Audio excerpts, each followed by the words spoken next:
Hi, good afternoon or good morning, and thank you so much for joining another episode of Equality Imperative by Out Leadership. Today, I'm delighted to welcome my friend Lee Badgett, Professor Lee Badgett, who just, I don't know why I don't see you on my screen, but that's completely my fault. But Lee Badgett has just released this book called The Economic Case for LGBT Equality, which is in the Badgett Press collection. And I recommended to people to buy it on Amazon yesterday. And I got in trouble because someone told me that Amazon didn't treat their employees well during COVID-19. So I want to say that I don't have a contract with Amazon, so don't hesitate to buy it from your local library.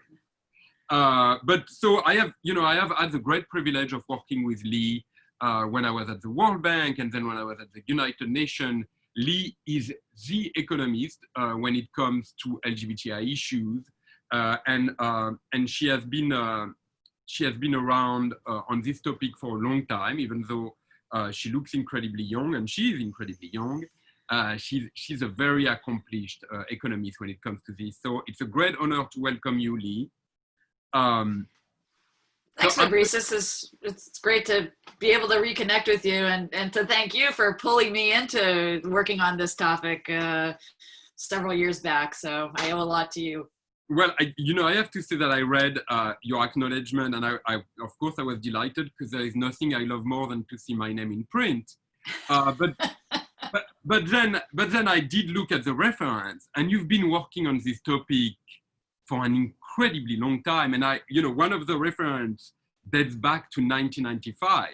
So when do you think it is the first time that you started working on the interconnection between economy and discrimination against LGBTI people? When would you date it to your first work on this issue?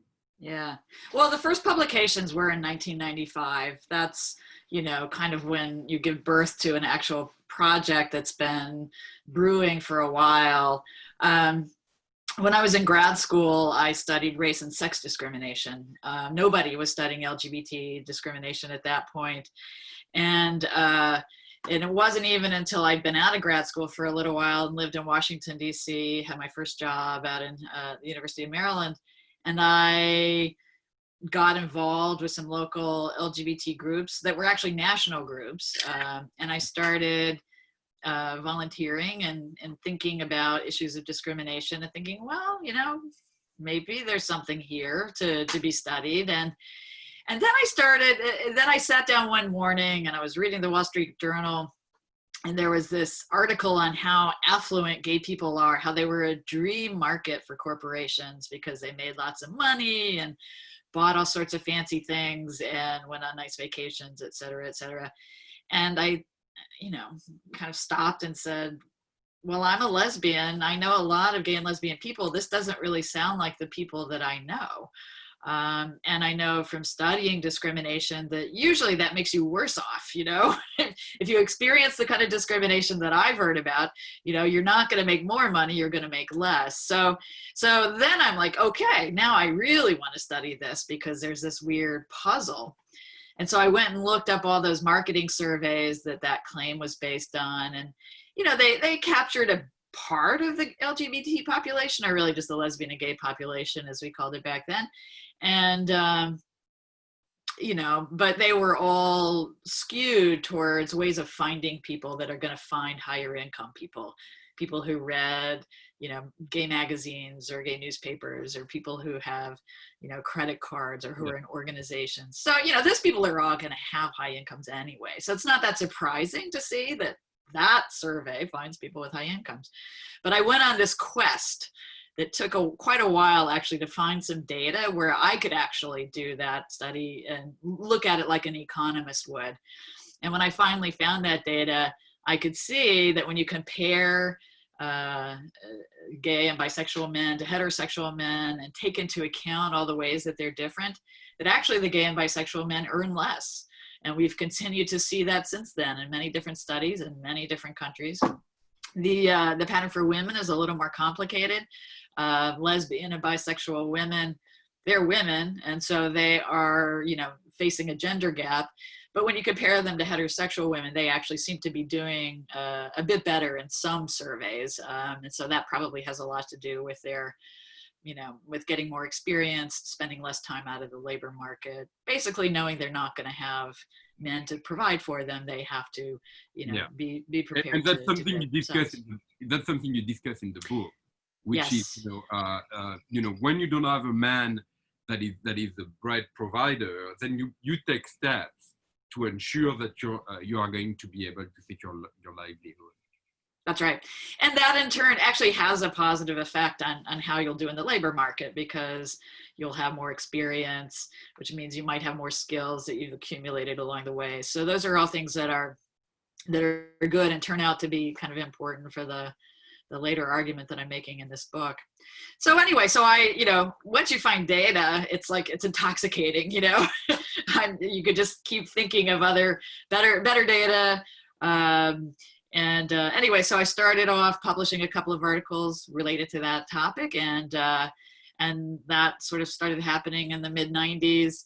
Gradually, I found a few other economists who were interested in these issues over time, and that's actually only grown. And we see a lot more research now in economics. We have a whole set of young LGBT economists who've kind of come together to support each other and to promote inclusion in our profession, and that's starting to produce lots more research. So it's been a very exciting ride over the last few decades. I'm going to want to come back to debuting myths, right? Which actually is one of the big things that this book is doing, right? Even for me, I was telling you earlier, when I read the book, what I love is that I can connect my personal experience to data. And, we are going to talk about this concept of rumination and the destructive impact on the mental health of LGBT people. And, I was reading that yesterday, and I was like, there's something validating about finding your personal experience in statistics. But before we go back to that, something that strikes me is that you describe it as a natural evolution. But, as you know, I work at the World Bank, and I remember LGBTI issues being perceived as a frivolous, even somewhat vulgar issue that was going to undermine the institution. Weren't you afraid that you got a very good, beautiful degree in economics and that you were ruining it by marginalizing yourself? I did think about that for sure. And it's interesting because I got really different advice from mentors, from my advisors from grad school. I mean, I think it often reflected their experience. One was very concerned and was afraid that I would experience discrimination, but others were excited and said, this is great. This is something really new. You can make an important contribution. And so it's interesting. It's this kind of, it's the tension that I think is there in every LGBT person's life, which is, how much do you go along with the constraints that society has set up and has said, well, we don't really want you to be too open. Maybe you'll be okay as long as you're not too open. And then in other cases, you realize that if you can be more open or you'll be making contributions that are very important. And so I kind of, took the plunge and took the more open route. And, I can't say that it was without consequences. I don't know. I can't say for sure that it's hurt me in any ways, but there have been moments along the way where I think it might have made a difference. Either people were uncomfortable with what I was studying, they were uncomfortable with me being a lesbian and being very out. It's very hard to know, but it wouldn't be surprising if that were true. I've definitely experienced a lot of discrimination being a woman, so I can recognize it sometimes and the discomfort. But overall, I think it's, in workplaces, it's for a lot of us, especially of a certain age, it's an exercise in creating space, making space for ourselves, making space for the people behind us who will be coming along. So, what I found fascinating is that in the book, you are very good at mixing statistical findings and kind of individual stories. You know, some of them are really heartbreaking. Like I was reading the story about the Japanese trans person that committed suicide, and you know, you read that, and you know, it's really saddening. But there, at no moment do you talk about your personal experience. Yeah. So you know, first of all, do you feel that you suffered from the burden of homophobia? You just mentioned that you suffered from the burden of misogyny in your career. Did you feel that homophobia played a role? And also, were you born in a very liberal family that you seem to have been uh, proud very early on in life? I mean, proud enough to publish articles in 1995 about LGBT issues. You know, there is very little about you in the book. So can you tell us a little more about your own experience with homophobia? Yeah.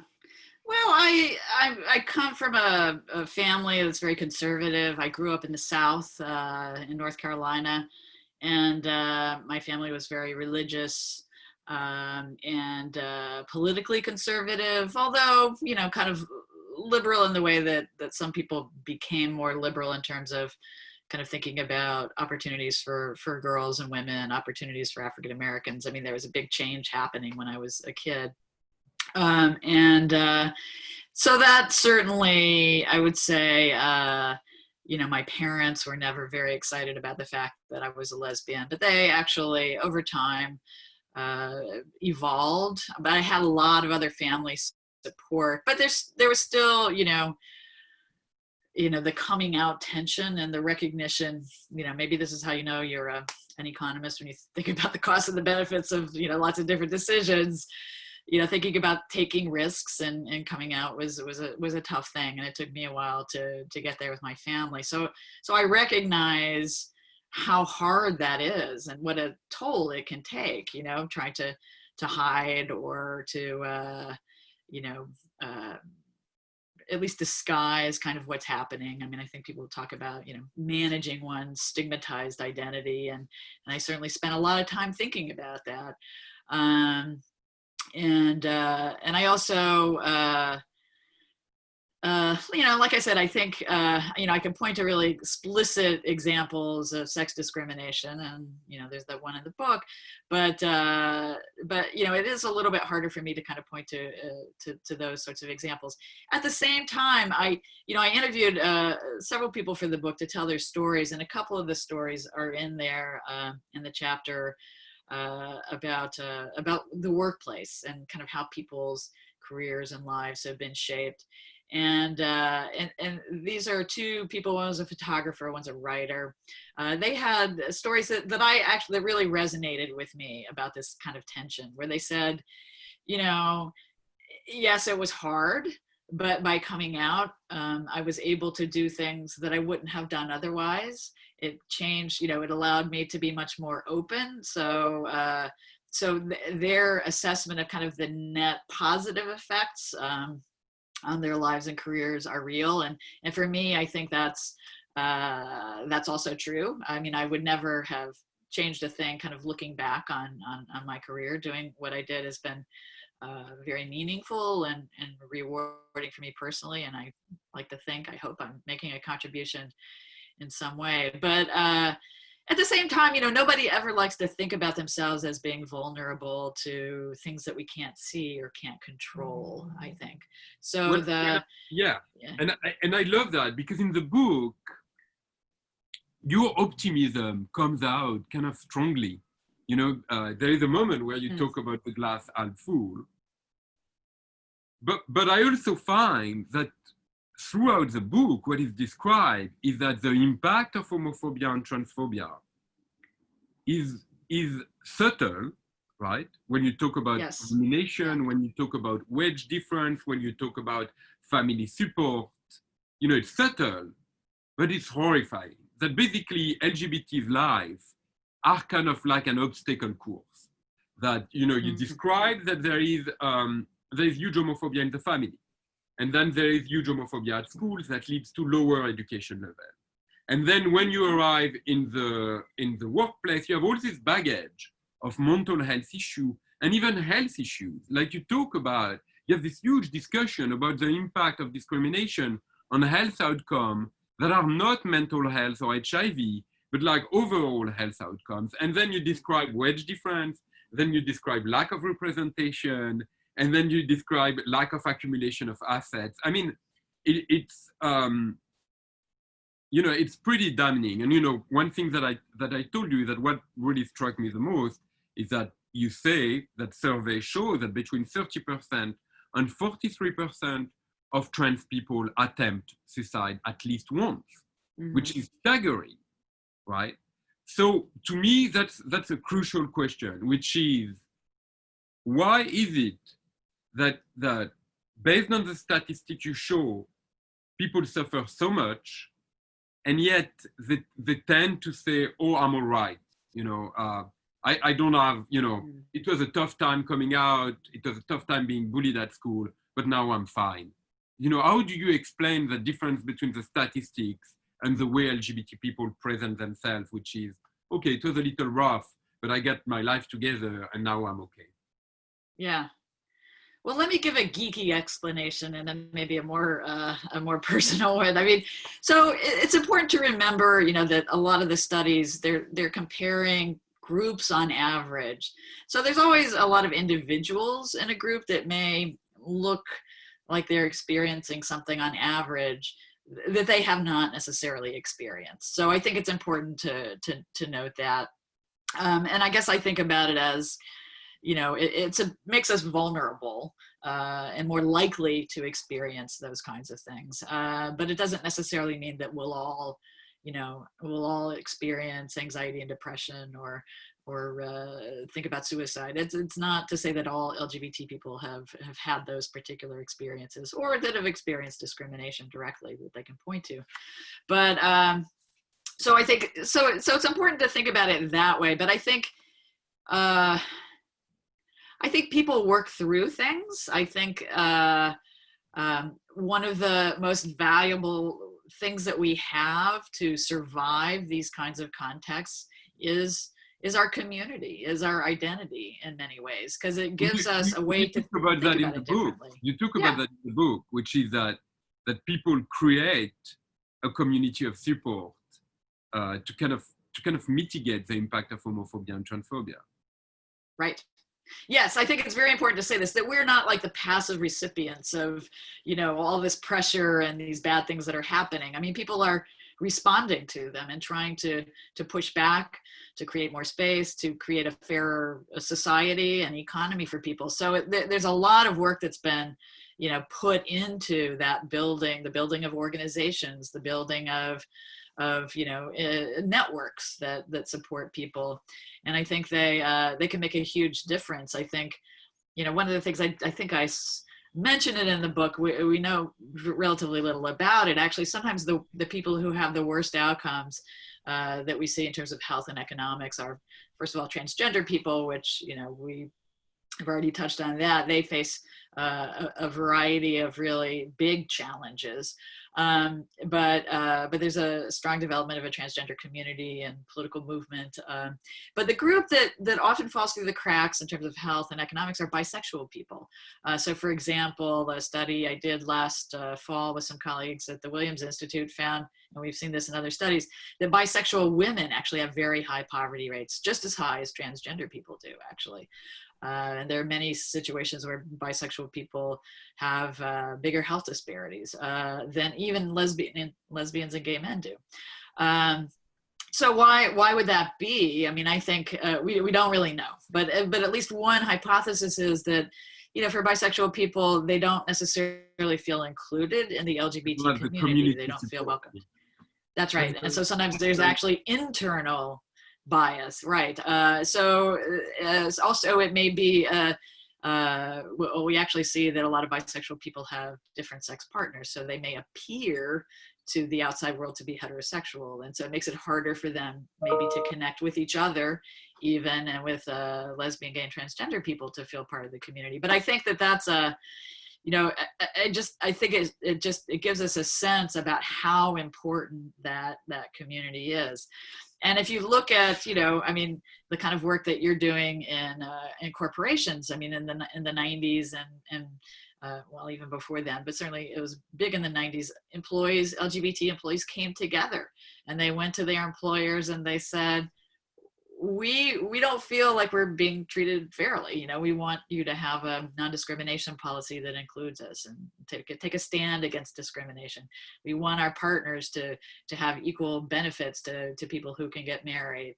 That is heterosexual people at that time. So there, these responses are important.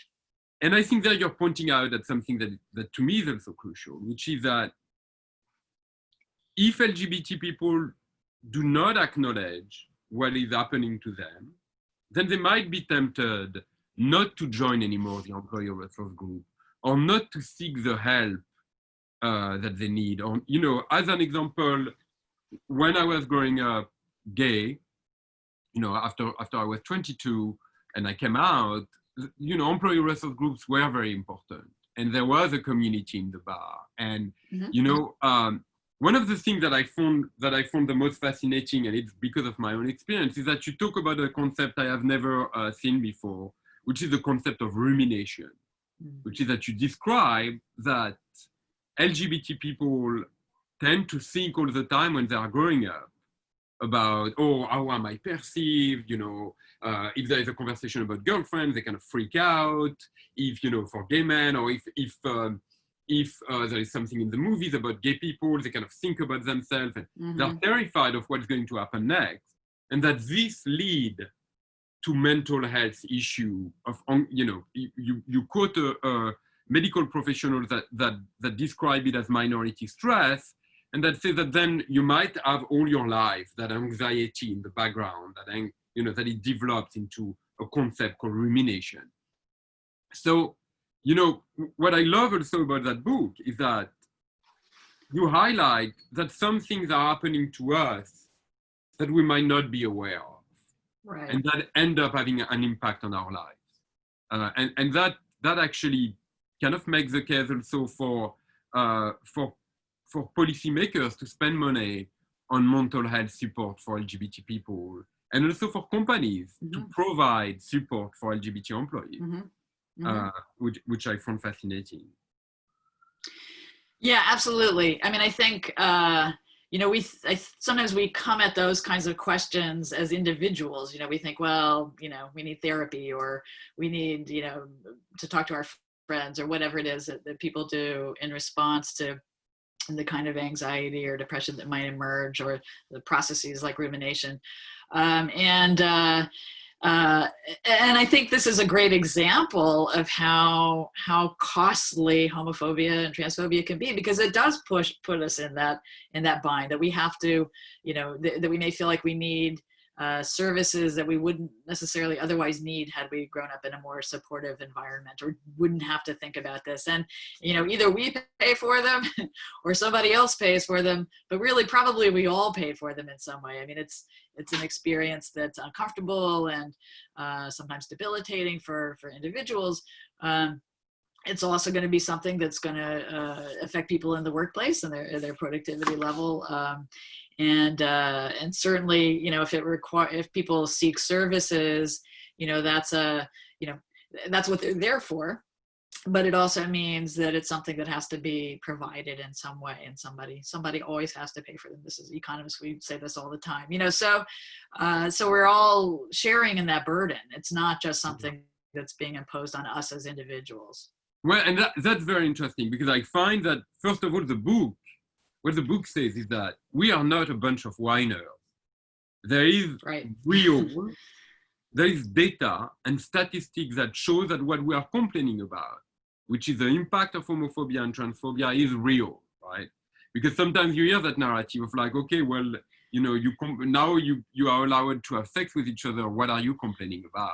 And or what getting married. Is that we have good reason to complain, right? That indeed society, homophobic and transphobic, behavior has huge consequences on our life. But I think that in a way, the most interesting thing about the book, and in many ways, what you've proved in many of your articles and your publication, is that it's not only bad for us, it's bad for everybody. So, Right. you know, and sometimes you mention the impact on the family. Sometimes you mention the impact on people that get caught up in that homophobia and transphobia.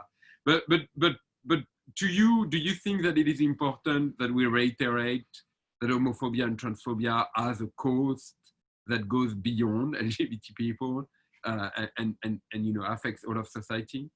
Yeah, absolutely. Absolutely. I mean, I think um, it's an important argument to make on lots of levels. And we've already, you know, alluded to discussing this related to gender, to sexism and racism. And these are all types of social treatment that people experience that do have these broader kinds of impacts. And I think applying it to LGBT people is important for showing policymakers, for showing corporate leaders, for showing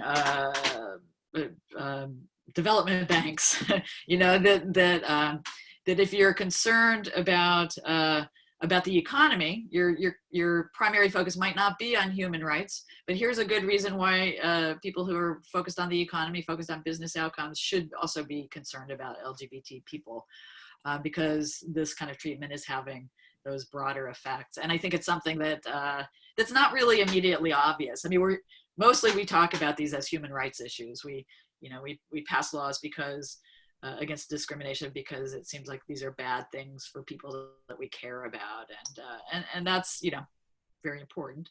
But it's just not the only effect. So that's exactly why I think, you know, we started talking about this, you know, however many years ago that was, and why we're still working on it, because I think it's a message that's just not obvious unless you can kind of layer the argument and show that connection from that, you know, that kid who faces homophobia in the school, or the lesbian who's facing homophobia in the workplace, and kind of how that all adds up. So yeah, so that brings us to the topic of, you know, in 2014, you do that study for the World Bank on the cost of homophobia. And I remember being in the review meeting for the study, and the South Asia leadership team, which was crazy, you know, it was a pretty crazy meeting, says, you know, that your estimate is not sufficiently robust to be published. And I will always remember that you said on the phone, you were on the phone linked to that meeting, and you said, you know, I can give you the exact cause of homophobia and transphobia in the Indian economy, but I can give it to you in 25 or 50 years, and I won't need it by then. I need an estimate now to trigger change. And so that leads me to several questions. One question is that studies on LGBT people are often met with skepticism, that they are published by groups that are not legitimate, that the sample is not big enough, that the research methodology is not the right one, you know, and you know, what is your reaction to that? And then that leads to the second question, which is, you know, you did that huge effort of gathering pretty much every study that has ever been done on the socioeconomic experience of LGBTI people. But I would love for you to talk about the data gap, and why is it that there is so little information about our life experience, and that we constantly have to rely on snippets of information rather than on large-scale studies like you can find on almost any other group of people? Yeah, those are great questions. Well, I guess, you know, this is one of the advantages of having been around a while, shall we say, is that you can kind of look back and see some patterns of ways of thinking about LGBT people and about the research on LGBT people in particular. And I think I kind of see I see a process. I've seen it happen in the US, I've seen it happen in some other countries, and I see it at different stages in other countries. So this is about gaining knowledge about LGBT people. And, you know, the first stage is, you know, activists realize they need to be able to characterize the community in some way beyond just me or just you, right? And just our own stories. And once you put enough people together, then you've got statistics, and somehow or other that has a lot more value in the world. And there's some good reasons for it, because You want to get the range of experiences. So how do you do that? Well, when I started doing this book, I kept thinking, oh, there's no data, there's no data, there's no data. But it turns out there's quite a bit of data in many countries in the world. We have about 200 countries. I mean, most countries have some data on LGBT people now. A lot of it has been conducted by community-based organizations in different countries who've gone out and surveyed their members, or some academics who've used samples of people. We call them convenience samples, that are probably not representative of everyone in the community, but they're people that we can find and recruit into survey efforts. And that's a really important stage. We went through that here. People are still using that for certain kinds of ways of thinking about, how to study LGBT people. There's lots of different ways of studying it. I'm on a National Academies panel that's actually looking at all the data on the well-being of LGBT people here in the United States. So I can tell you that there's still, all these kinds of surveys are still done here. But what the revolution that I've seen and kind of lived through and tried to contribute to is pushing government statistical agencies to ask questions about being LGBT on them, so that we can identify people from a very broad range. And then we also have a group of heterosexual people to compare them to.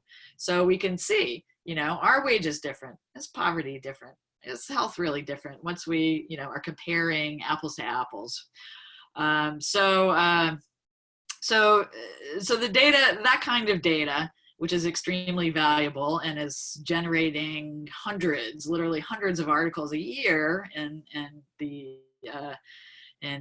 academia in the countries that have access to that kind of data, has been really important. But all that other kind is still important too. And so if you're only looking for that, the so-called gold standard of the big representative sample, and that's the only thing that's going to count for policymakers, and you're basically just saying, well, we'll just wait.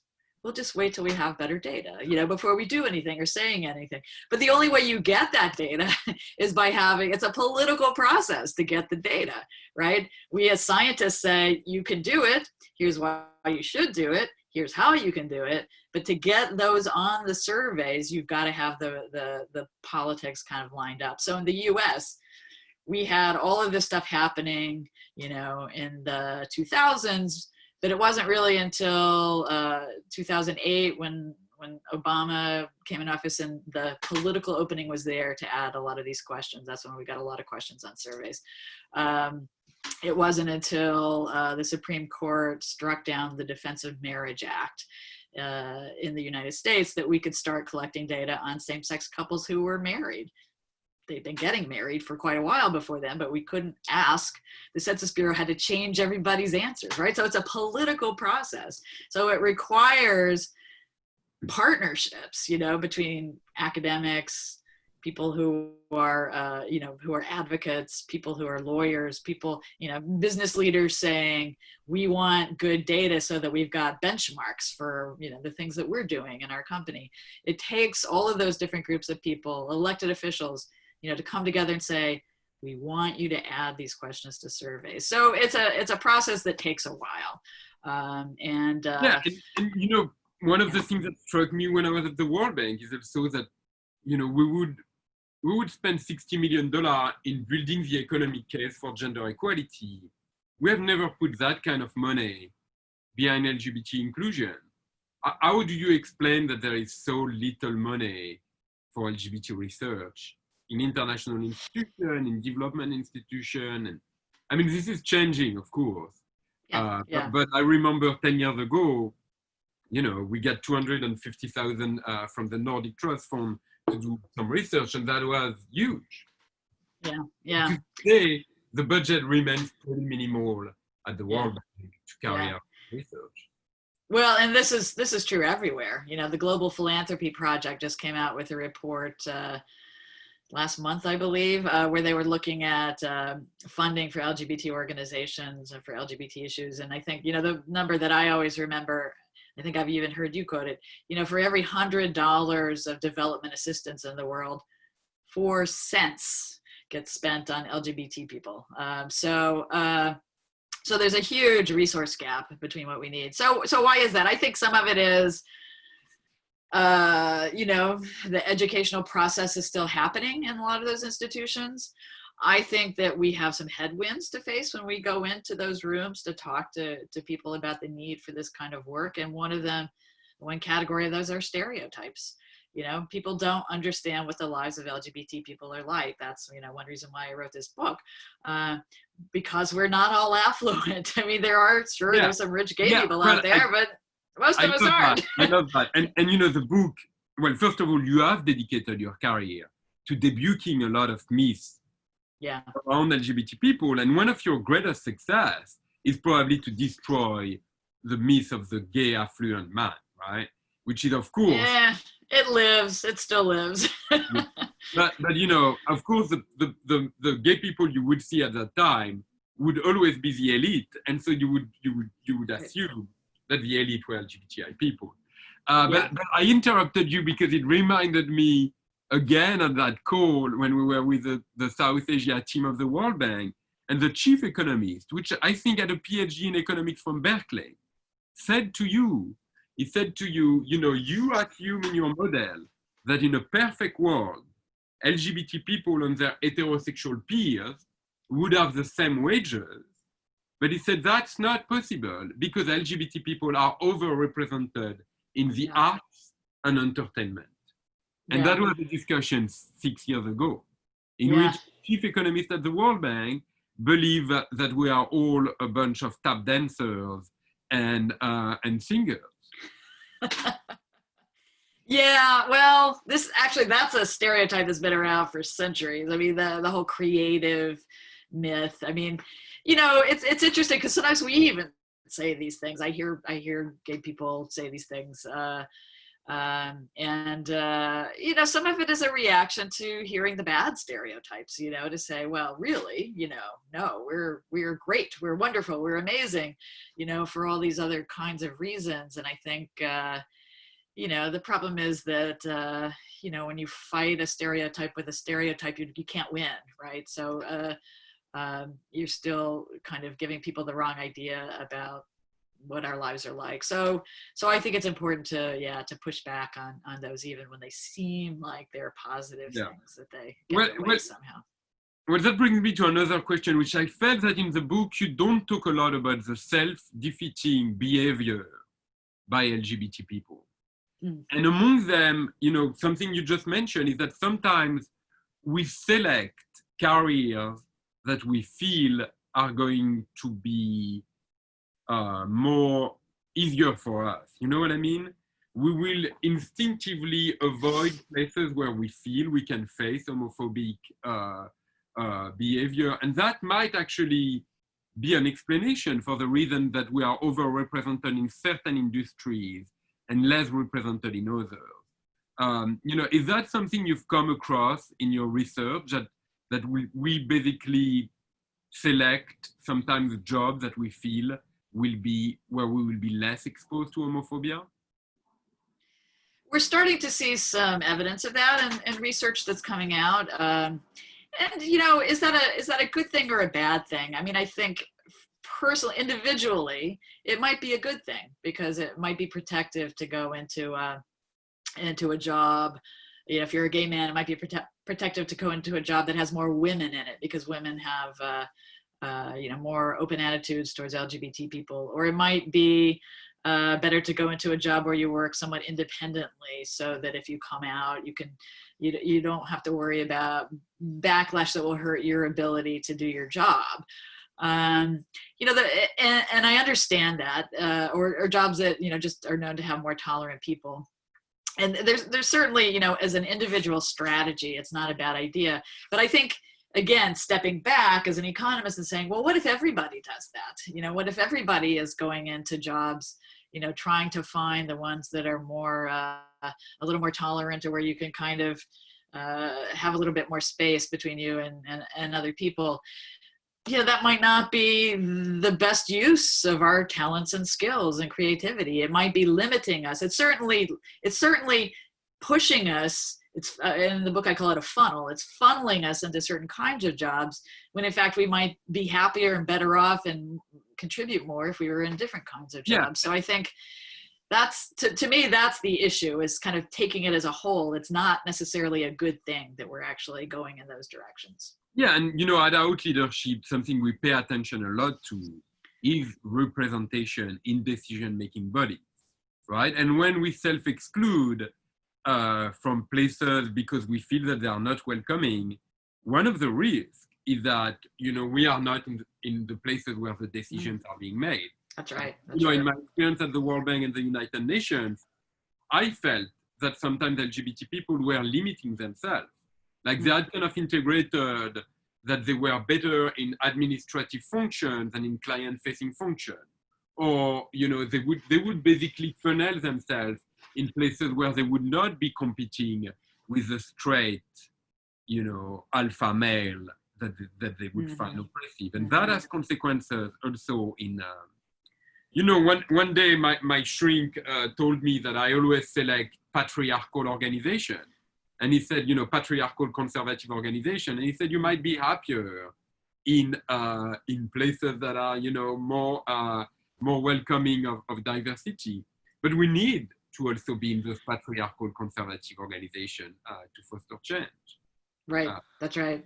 Yeah, it's kind of a paradox, really. I mean, it's, I think some people are drawn to those sorts of places and don't necessarily realize what they're getting themselves into. I mean, I think about Lord John Brown, who was head of British Petroleum, right? BP, right? So he wrote this very poignant memoir about his experiences and how he had to spend so much time, kind of constructing this facade and maintaining it. Yeah, I agree.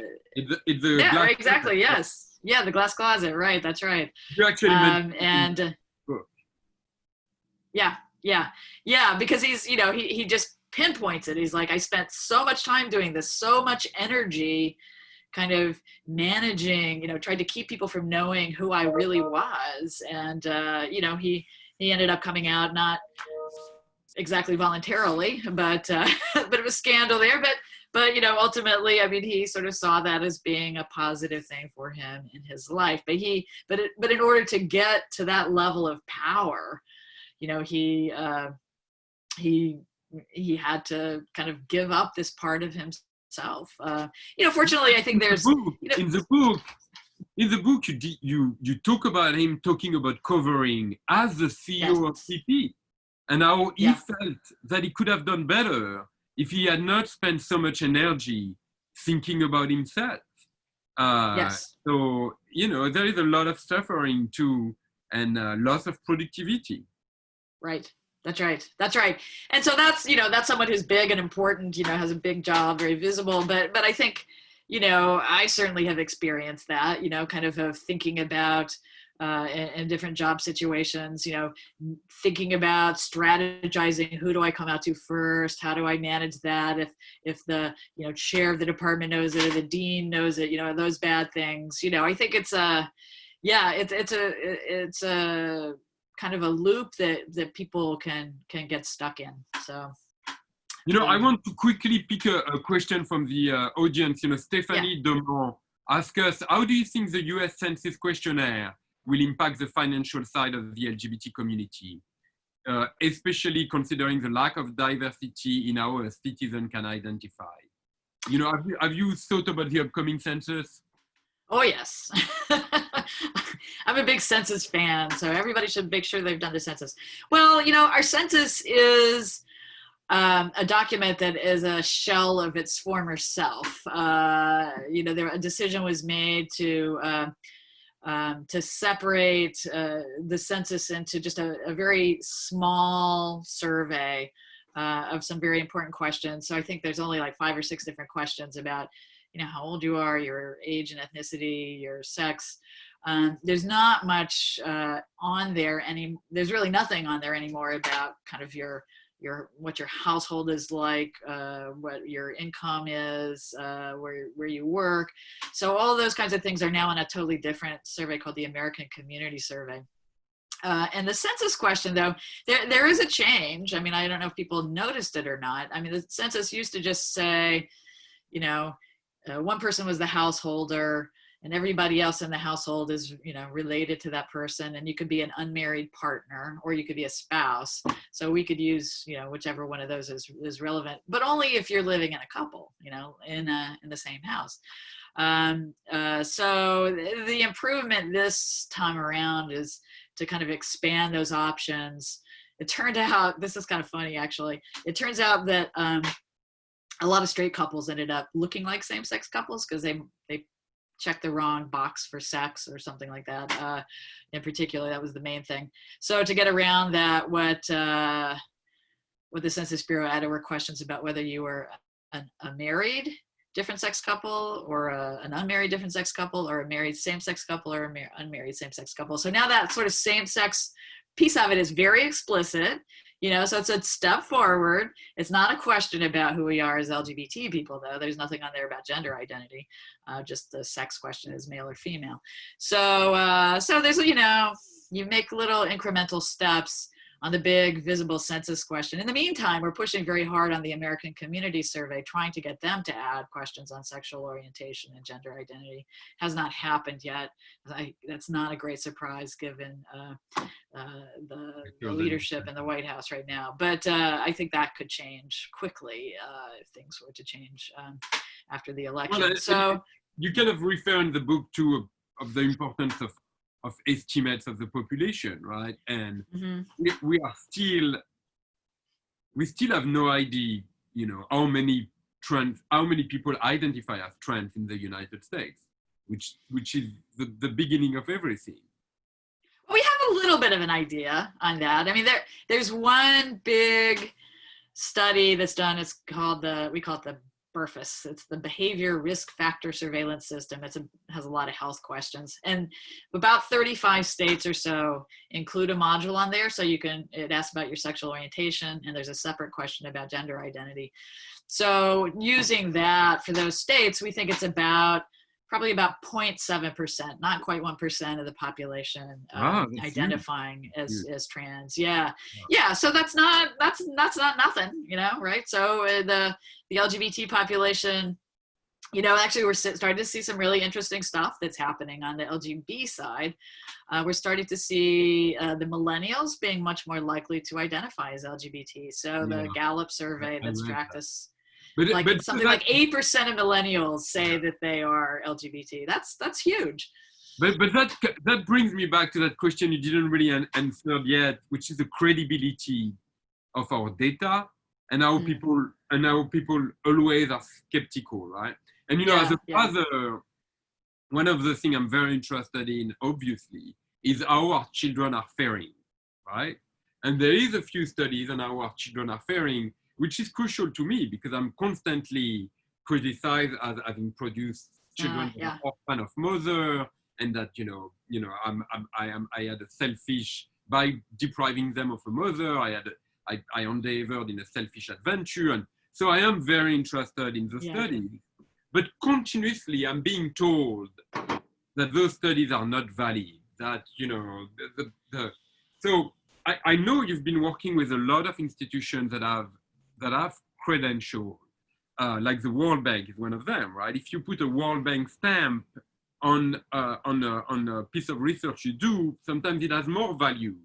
But what do you think of that question of credibility? Do you think there is any point when people that are not in our vicinity are going to look at the economic case for LGBT equality and accept that even though it's on LGBT issues, the statistics are as credible as the statistic on other issues? Yeah. Well, I think we're getting there just because of the integration of work on LGBT people and issues into journals, academic journals. That's what academics believe. But come on, we argue about everything, if you go on econ Twitter, you'll see, big debates about everything. So there's always, people always question and try to push out on the quality of data and that sort of thing. But let me I'll tell you about one experience I had. So I was an expert witness in the Prop 8 trial in California back in, it was 10 years ago now when the trial actually happened. And I sat through, I testified, but I also sat through some other testimony, and I listened to the psychologist talk about all of the studies on how well kids of LGBT parents do. And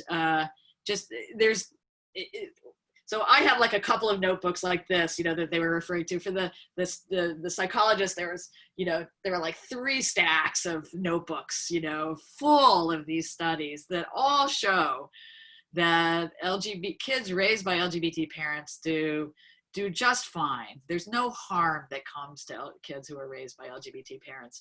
And this is something that's been examined in lots of different court cases. And every time the judges have looked at this in the recent past, they come to the same conclusion. It's like the evidence is overwhelming.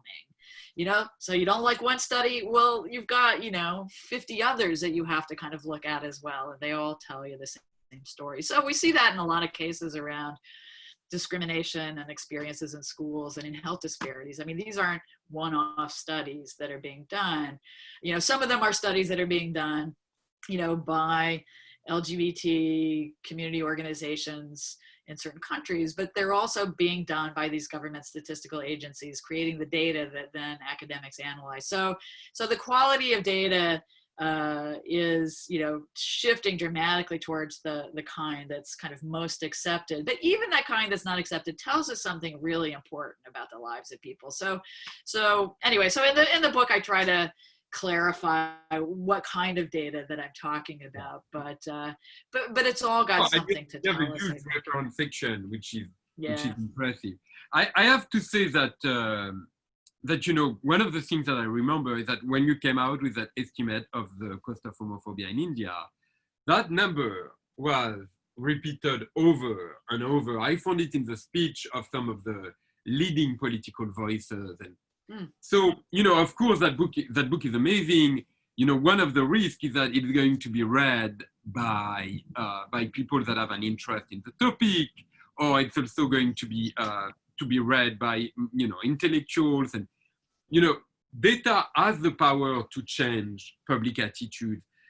Do you work on ways to deliver your findings outside of academia and outside of the book format? Do you feel that you have opportunity to maybe contribute to campaigns to change public attitudes? Most of what I do, I do try to get it out into the world in different kinds of forms, to different audiences. So this webinar is a great example, to try to talk to people who are not academics, and to explain the value of the research. So I guess, my contribution to campaigns per se has been more along the lines of, here's what we know about the evidence that's related to the question that you're asking. So I've talked to policymakers in many different countries, the United States, Australia, Peru, the Philippines, lots and lots of different places, and talk to people in organizations that matter, ranging from the OECD to the Asian Development Bank. So I do talk about that. I'm not, my job is not really to lobby exactly, but I think that when the evidence tells you something, that's important, that can be addressed by public policy, you should do something about it. That's what public policy is about. I was the director of our School of Public Policy. I always think about these things as a policy analyst. We want to make the world a better place by the actions that we take. So I do talk about it. Well, I hope you're going to sell the rights of the book to HBO documentary, and that we will have the HBO documentary on the economic case for LGBT equality. I would love that. That would be fantastic. So we have a great friend on the line today, which is our friend Phil Crayon, and is a good friend of ours, and someone that you can be credited to have converted to a huge appetite for generating data on LGBTI people. First of all, hi Phil, we love you. And second of all, Phil was asking, about the impact of COVID-19 on LGBT people and whether, that's something that you're working on, and, that there start to be a lot of evidence that marginalized people have been disproportionately impacted, not only by the health outcome, but also by the economic outcome of COVID-19. And is that something you're working on? I'm watching and thinking about where I might be able to make an intervention. I have an op-ed that's going to come out soon, I think, on this. Yeah, I think, we in the U.S. we've seen African Americans disproportionately, and Latinos actually disproportionately affected by the health crisis part of what we're experiencing, and lots of low-income workers who are affected by the economic side of things. And, as the book shows, I mean, LGBT people have some of those same kinds of vulnerabilities coming into the crisis, with vulnerabilities in terms of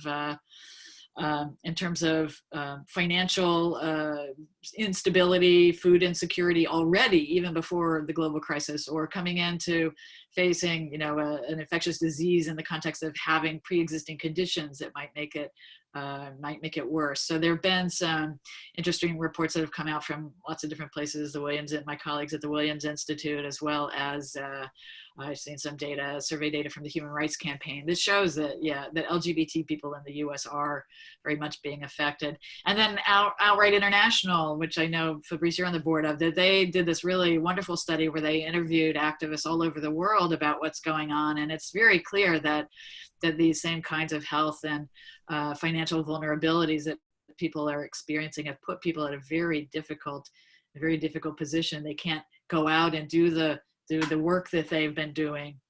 They don't have the LGBT safe spaces that are available to them to come together because of the need to be more isolated and do social distancing. So I think that we're going to find increasingly, as more data comes out, that LGBT people have been hit very, very hard by this crisis. And Phil, I'm looking forward to hearing more about your data. I would love to talk to you for hours. First of all, because the book is fascinating. It's also, as I mentioned, there is something really empowering about seeing a lot of what we feel represented in statistics. That intuition that homophobia and transphobia has a gigantic impact on society, but then finally looking at the numbers is very empowering. It's as if you get that feeling, oh, I was right all along. It's not insignificant. So I think that's really powerful. But something that you mentioned is that you had the opportunity to travel to many countries, to give many testimony. I remember that you gave a testimony to the Supreme Court at the time of marriage equality. So you've been involved in a lot of really amazing forums. And so, what is the proudest moment in your career? Is there a moment that comes out? Being in front of the Supreme Court, or that is kind of the most memorable moment where you were like, all this hard work is worth it. Yeah, definitely the most memorable piece of it was not so much appearing in front of the Supreme Court, but in the case in California, appearing before a judge. In that case, did ultimately go to the Supreme Court. And I remember sitting there in the courtroom and, recognizing the importance of the work. I mean, it's rare, most of the time as academics, we sit and we type and write things, and we're often spend a lot of time by ourselves anyway, not just during the COVID crisis. So sitting there and realizing that there was a real life judge who was going to literally judge, did he believe the research that I was going to present or not, was it was just a very striking moment.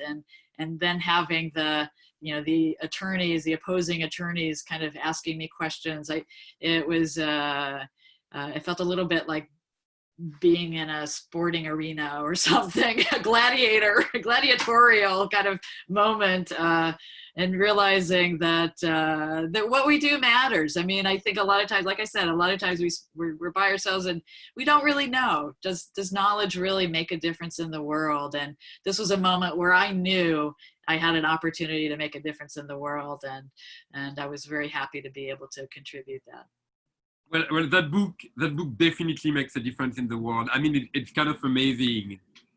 It's kind of amazing to see it because that's something that we can all use, right? We can use as advocates, we can use as activists, but also for policymakers, even for head of states that are thinking, is it time for me to decriminalize? Everything is in this book, so you can be very proud. I hope you're planning to take some time off in the summer, and thank you so much for taking an hour to talk about the book with us.